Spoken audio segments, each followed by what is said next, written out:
Arunamma MP గారికి ధన్యవాదాలు.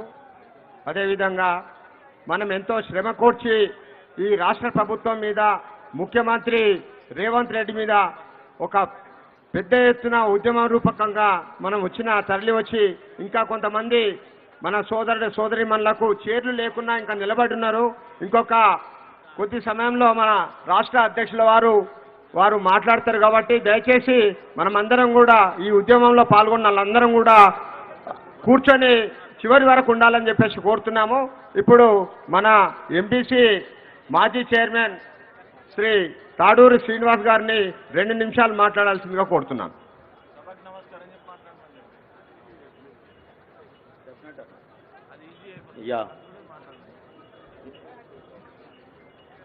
జేజమ్మ గారు వెళ్తున్నారా? పశుపతి గారు ఫామ్ హౌస్లనే కట్టేసారు. మీరు కొద్దిసేపు ఒక్కసారి ఈరోజు ఇప్పుడే నాకు ఒక మెసేజ్ వచ్చింది. నా పాత సహచరు ఒక బీఆర్ఎస్ నాయకుడు మెసేజ్ ఏం పెట్టిండంటే, ఇందిరా పార్కు ఎప్పుడు ధర్నా చేయాలన్నా మనకు యాతన వచ్చేది, మనిషికి 500 రూపాయలు 300 ఇస్తే కానీ రాకపోదురు, కానీ ఇవాళ ఇందిరా పార్కుని మోడీ పార్కు చేసిరేందేమన్నా, ఎట్లొచ్చిరన్నా ఈ బీజేపీ నాయకులు ఇంతమంది అని చెప్పి వారు అడుగుతా ఉన్నారు. ఇక్కడ రామమంత్రం మన ప్రియతమ బీజేపీ పార్టీ రాష్ట్ర అధ్యక్షులు గౌరవనీయులు రామచంద్రరావు గారు, వేదికను అలంకరించినటువంటి మిగతా పెద్దలందరికీ, ఇక్కడికి విచ్చేసినటువంటి మీ అందరికీ కూడా నా యొక్క నమస్సుమాంజలు. నీది నాది దమ్ము చూయించాలి ప్రభుత్వానికి, నీది నాది దమ్ము చూయించాలి ప్రభుత్వానికి. అది నినాదం, నీ నా దమ్ నినాదం చేద్దాం. భారత్ మాతాకి, భారత్ మాతాకి. చాలా మంది వక్తలు మాట్లాడాల్సి ఉంది కాబట్టి వారిచ్చిన సమయానికి కన్ఫైన్ అవుతూ ఒక డిసిప్లిన్ సోల్జర్గా మీ ముందు 2 విషయాలు పెడతాను. ఒకటి, బీజేపీ పార్టీ పట్ల తెలంగాణ ప్రజలకి ప్రగాఢ విశ్వాసం ఏర్పడతా ఉంది. రాబోయే కాలంలో ప్రభుత్వంలోకి వస్తామని అంచెలంచెలుగా పెరుగుతూ ఉంది. నదీ ప్రవాహంలాగా ఈ గత ప్రభుత్వం ఈ ప్రభుత్వం సమస్యలు సృష్టిస్తూ ఉంటే ఆ గలగల పారుతున్నటువంటి నది ఒరవడి ఏ రకంగా ఉంటుందో ఇవాళ బీజేపీ క్యాడర్ కానీ బీజేపీ వైపు ప్రజలు కానీ ఆ రకంగా ప్రవహిస్తూ ఉన్నారు. అందుకే ఈరోజు దిగ్విజయ యాత్రలు మొదలు పెడతా ఉన్నారు. ఒకనాడు ఢిల్లీకి పోయి అనేక మంది నాయకులు ఇక్కడ గతంలో పశుపతి సర్కారు ఉండే, ఇప్పుడేమో రేవంత్ రెడ్డి సర్కారు ఉంది. ఆయన రావణుడి లాగా రావణ కాష్టం చేస్తూ ఉన్నాడు తెలంగాణని. అనేక రకమైనటువంటి హామీలు గుప్పించి ప్రజలని మోసం చేసి, ఎప్పుడో వెనకట చూసిన మోసగాళ్లకు మోసగాడు అనే సినిమా చూసి గతంలోని మోసగాడిని ఓడించి ఇవాళ మోసగాళ్లకు మోసగాడిగా వ్యవహారం చేస్తున్న రేవంత్ రెడ్డి గారి దౌర్జన్యాలు ఎక్కువైనాయి తెలంగాణకి. మాకు ఒక మంచి ప్రెసిడెంట్ని వెంటనే నియమించమని అడిగిరట మన నాయకులందరూ పోయి. ఓ ऐसा है क्या? రేవంత్ రెడ్డి बोले तो रावण का सरकार आया क्या? రావణుడికి ఎవరుండాలి? రావణుడికి ఎవరుండాలి? అందుకే రామచంద్రుడిని ప్రెసిడెంట్ గా పంపించినారు.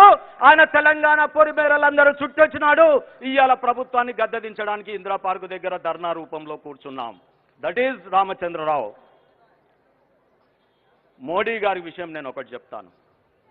మోడీ గారు ఎవరనుకున్నారు? మోడీ గారు ఈరోజు ప్రపంచంలో అమెరికా కావచ్చు, రష్యా కావచ్చు, చైనా కావచ్చు, చంద్రమండలం మీదకి అందరూ వెళ్తారు. అందరూ వెళ్ళినారు. మేము గొప్పోళ్ళమని దెబ్బలు దరుచుకున్నారు. కానీ మోడీ మంత్రం ఆ చంద్రుడికి ఒక సినిమా గుర్తొస్తుంది నాకు, ఒక్కడు మహేష్ బాబు, అందరూ ఒకవైపు నేను ఒకవైపు అనే ఒక హీరో పాట నాకు గుర్తొస్తుంది. అందుకే ప్రపంచమంతా చంద్రుడికి నార్త్ పోల్ పోతే మన మోడీ గారు సౌత్ పోల్కు పోయినారు. ఆ సౌత్ పోల్లో ఏముందని ప్రపంచ దేశాలు మన వెనుక పడతా ఉన్నాయి సమాచారం కోసం. That is Modi. అందుకే మీ అందరికీ నేను ఒకటే విజ్ఞప్తి చేస్తా ఉన్నాను. నేను మీ అందరికీ ఒకటే విజ్ఞప్తి చేస్తా ఉన్నాను. ఈరోజు మొన్ననే అయోధ్యలో రామచంద్రుడి మందిరం మీద ధ్వజారోహణం జరిగింది. ధ్వజారోహణం మీద కూడా ఈరోజు అనేక మంది భయకంపితులు అవుతా ఉన్నారు. ఎక్కడ తెలంగాణ కాదు, భారతదేశం కాదు, ఇవాళ ప్రపంచ దేశాలు భయపడతా ఉన్నాయి. నన్ను ఒకరు అడిగితే చెప్పినా, రామచంద్రుడి మీద ఆ మందిరం మీద ధ్వజారోహణం మోడీ గారు చేశారు. మేము ఎర్రకోట మీద కూడా ధ్వజారోహణం చేసినాము. రాబోయే కాలంలో రామచంద్రుడి నాయకత్వంలో రేవంత్ ని దించేసి గోల్కొండ కోట మీద కూడా బీజేపీ ముఖ్యమంత్రి జెండా ఎగరేస్తా ఉన్నాడని చెప్పి మీ అందరికీ తెలియజేస్తా ఉన్నారు. ఆ రోజు ఎంతో దూరంలో లేదు. అనేక కార్యక్రమాలు. రేవంత్ రెడ్డి గురించి ఒక్క మాట చెప్పి నేను ముగిస్తాను. ఈరోజు ఎట్లా ఉందంటే, నేను లేచి వస్తుంటే ఒక అన్న మొన్న భువనగిరి గుట్టది ఒక చిన్న కథ చెప్పినావన్నా, అది మళ్ళా చెప్పంటే అది కాదు, అసొంటిది వేరే చెప్తా అని చెప్పిన. ఈరోజు మోడీ గారు వికసిత్ భారత్ అని మనం ముందుకు పోతా ఉన్నాం. మంచి డ్రైవింగ్ ఫోర్స్లో ఉన్నాడు భారతదేశానికి ప్రధానమంత్రి పదవిలో. ఎంత చక్కగా ఈ ప్రభుత్వం అనే డెమోక్రసీ అనే వెహికల్ని నడిపిస్తూ ఉన్నారు. ఎక్కడా తూలట్లేదు, అదరట్లేదు, బెదరట్లేదు. ఎన్ని కర్వులు వచ్చినా, ఎన్ని ఆటంకాలు వచ్చినా, ఎన్ని ప్రపంచ దేశాల జియో పాలిటిక్స్లో అనేక ఒడిదుడుకులు వచ్చినా, మోడీ గారి ప్రయాణం డ్రైవింగ్ ఫోర్స్లో ఆ వెహికల్ని చాలా ముందుగా తీసుకెళ్తా ఉన్నారు.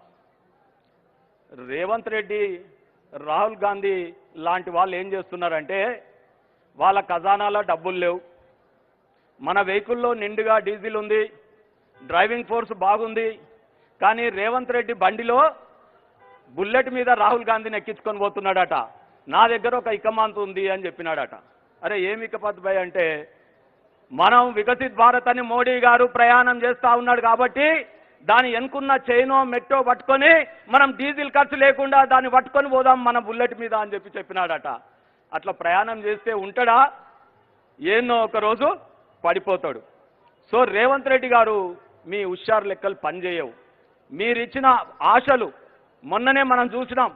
కామారెడ్డి డిక్లరేషన్లో బీసీలకు ఒక హామీ ఇస్తే, ఒక హోప్ క్రియేట్ అయితే, ఒక సైక్రాట్రిస్ట్ డాక్టర్ని ఎవరినైనా అడగండి, ఒక ప్రభుత్వం హోప్ క్రియేట్ చేస్తే ప్రజలలో దాని మీద విశ్వాసం పెరుగుతుంది. నేను ఏ రకంగానైనా సాధిస్తా అని చెప్పి 42% పెట్టి ఆ రోజు ఎవరిని అడగకుండా ఎన్నికల కోసం, ఎన్నికల సమయంలో నువ్వు మేనిఫెస్టోలో పెట్టుకొని అసెంబ్లీ రాగానే 2 ఏళ్ళు పోస్ట్పోన్ చేసి మళ్ళా పంచాయతీ ఎన్నికలు వచ్చే ముందు దీని పుట్టను కదిలిచ్చి ఆ 42% అనే రిజర్వేషన్ని నేను ఏ రూపంలోనైనా తెస్తా, నా దగ్గర అబ్రకదబ్ర ఉంది, తెలంగాణ రోల్ మోడల్ అన్నావు, ఇవాళ జారిపడ్డావు.